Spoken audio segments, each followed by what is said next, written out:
ospital walang gamot dahil ang budget binusan ng mga kurakot. Pondo ng PhilHealth para sa may sakit sa bulsa ng mga ganit na kasilid. Ikulong ang mga tumanggap ng maleta, palayain si Marcoleta. Grabe naman, grabe naman. Wow, talaga naman, di ba? Puro kayo pasarap, ang mga tao ay naghihirap. Puro kayo busog, pero lahat kami ay lubog. Di ba? Lumalaban sa fraud control. Ulit, yun na ulit yun. Lalong humihirap ang buhay habang buhaya ay hayahay. Okay, may t-shirt po ako dito. Etong t-shirt na to, oo, papakita ko po sa inyo itsura. Meron ko kasi kaming show sa SMNI, yung sa totoo lang. Kami po ni Commissioner Guanzon. Cute lang siya. Yan. Gusto nyo ba? Sige po, eto na. Magbabatuho kami. Oh, pahabaan na to.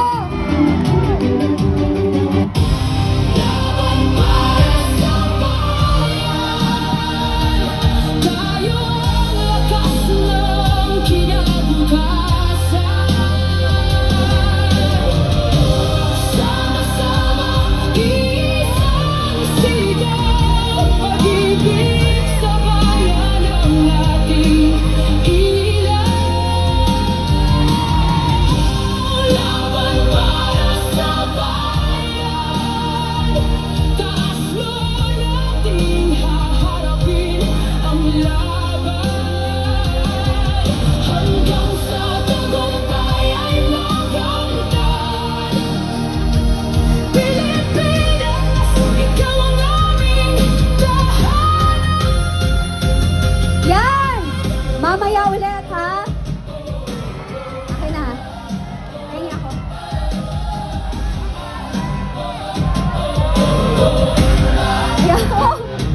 Ayan. Ayan. Ayos. Marami pa ho yan. Para naman tumatalon tayo. Buhay na ba tayo ulit? Ayan. Maraming salamat po sa inyong pagsuporta. Diyan sa gilid, pupunta ho kami dyan. Magbibigay din ho kami yung t-shirt. Pupunta ho kami dyan sa likod, mamaya. And ngayon po, manawagan tayo ulit. May isang hiningal ako. Magsi-50 na kasi ako eh. Maniniwala ba kayo? Oh, kasi nga, hindi ako adik. Diba? Ganun yun, wala tong botox. Ang sarap ng tulog ko. Diba? Kasi natutulog ako ng maaga. Ganon, diba? Hindi ako bangag. Tama yan. Hindi ako bangag. Bangag ako sa pagmamahal sa aking bayan. Yan, diba? Okay lang mabangag, pero yung pagmamahal mo sa ating bayan, dapat dun tayo mabangag. Mabangag tayo sa paglaban sa mga kurakot. Diba? Pero sila lang yung pangit ng bangag eh. Kita yung itsura nila. Diba? Papangit, no? Pangit talaga. Oh, naglalaway. Tumutulo yung sipon. Hindi nila nararamdaman. Kasi alam niyo po, pag nagda-drugs ka, manhid. Kaya nga manhid sila sa kalagayan ng ating bansa. Diba? Ngayon, tawagin natin matatabang na nagsilbi sa paano na bukas.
people. Kasi nung naumupo hindi umupo, nung nagsilbi sila sa bayan, ang isang paa nila ay nakatuntong na sa hukay. At yan ang binababoy ngayon ng gobyernong ito. Ito po ngayon si Colonel Galang. Maraming salamat, Miss Cathy. Magandang hapon po sa inyong lahat. Magandang hapon po sa inyong lahat. Bago po ako magsimula, palakpakan po muna natin ang ating mga sarili. Saludo po kami sa inyo, kaming mga miyembro ng United People's Initiative. Bakit? Umulan, bumagyo, bumaha, hindi natitinag, nandito kayo. Saludo po kami sa inyo. Maraming salamat po sa inyong pagkikiisa. Tama, sawa na tayong lahat. Kanina po, ang in-offer sa inyo ni Captain Ray ay yung solusyon. Sasabihin ko naman po sa inyo ngayon kung ano yung problema. Baligtad din, no? Nauna kasi si Cap Ray. Yun, may sumisigaw sa AX, sa tupad, sa kung ano-ano pa. Bakit? Kailangan po nilang panatilihin yung ating mga kababayan na mangmang. Kailangan po nilang itanim sa utak natin na may utang na loob tayo sa mga politiko na to.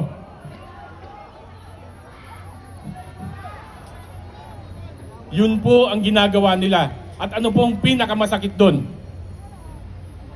Tumatanim po sa utak ng ating mga kababayan na tinatanaw po nila ito at tinitignan nila na kung wala si mayor, wala si kapitan, wala si congressman, wala si gobernador, wala si senador, wala kaming kikitain ngayon, wala kaming kakainin ngayon. Dahil kay speaker, yan, mga salitang ganyan.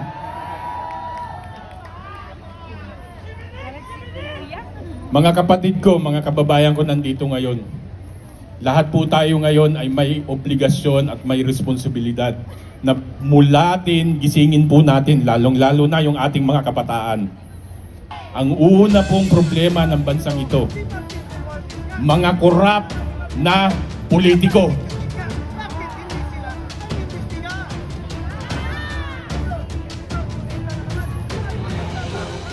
Paano rin magigising yung adik, hindi naman natutulog. Tama, di ba? Pero obligasyon po natin bilang mga mamamayan, turuan po.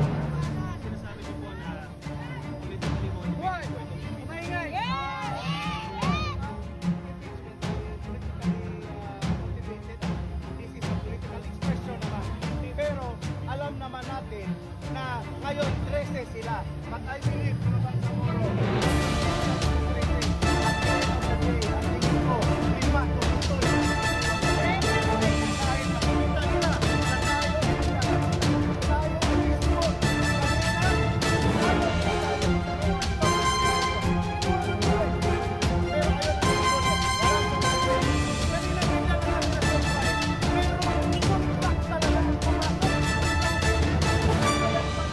'Saan ang fairness doon?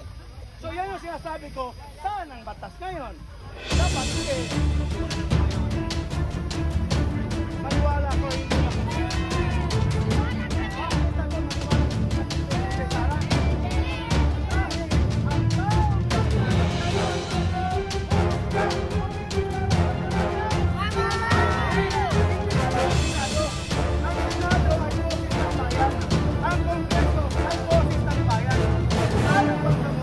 Tayong Pilipinas, tayo ang magusga kung talagang nagnakaw si Inday Sara Duterte. Kaya sabi ko, halik kayo, manood tayo sa Senado at tingnan natin kung talagang nagnakaw si Inday Sara.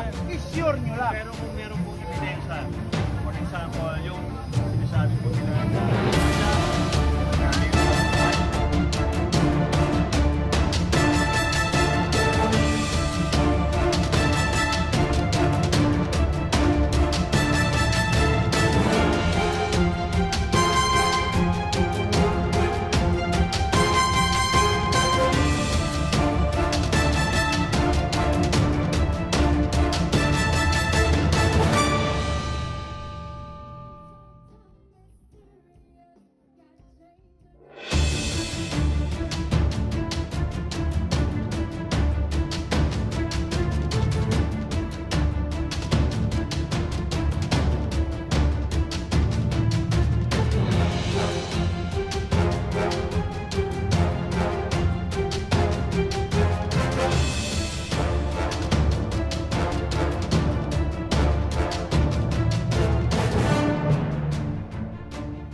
Ngayon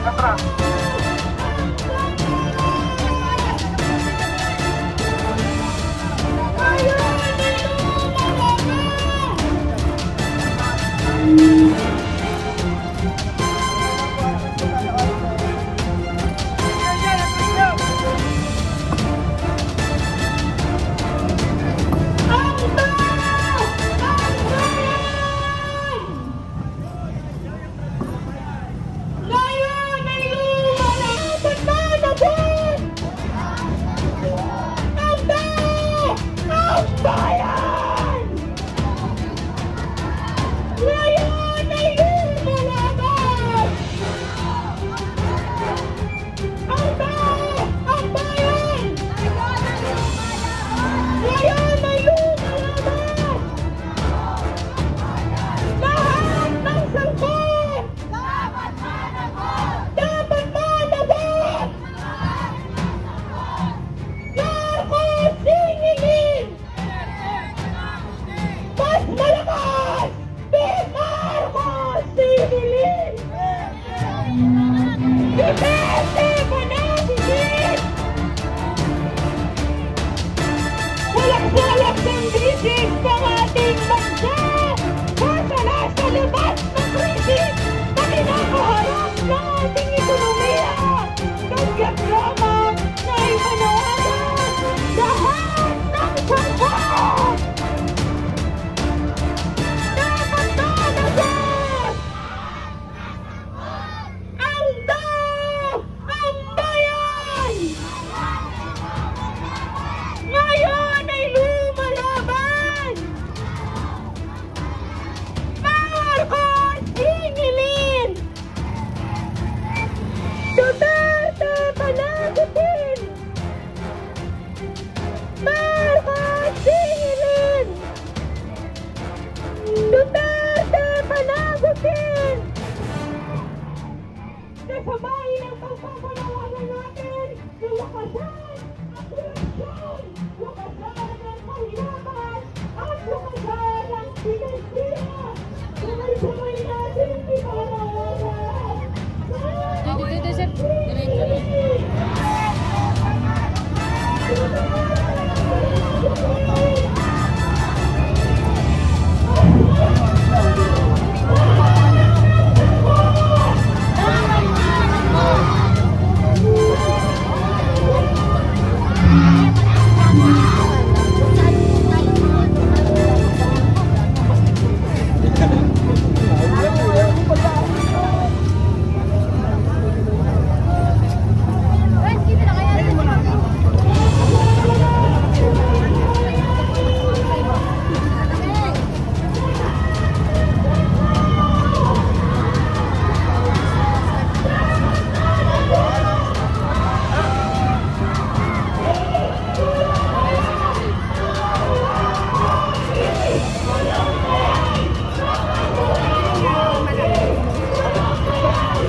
Los, wala na pala mga puno dito, no?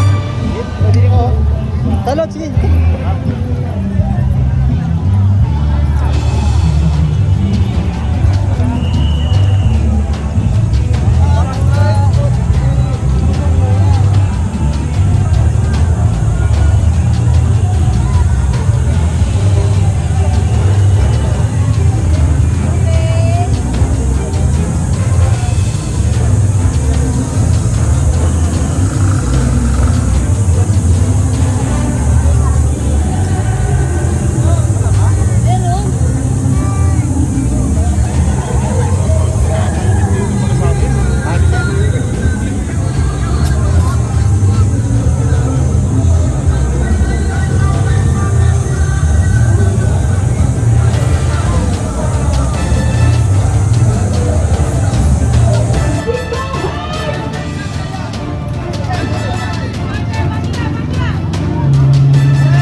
natin yung mga tao sa gobyerno, yung mga tao sa Lahat ng sangkot!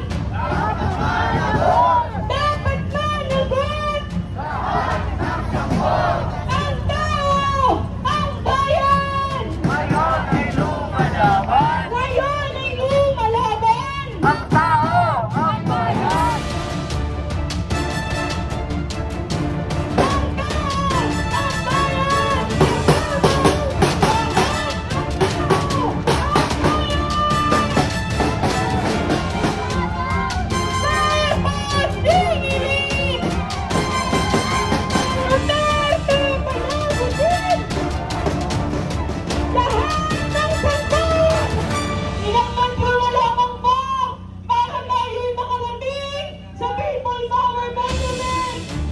Sabay-sabay nating isigaw ng malakas! Ang tao! Ang bayan!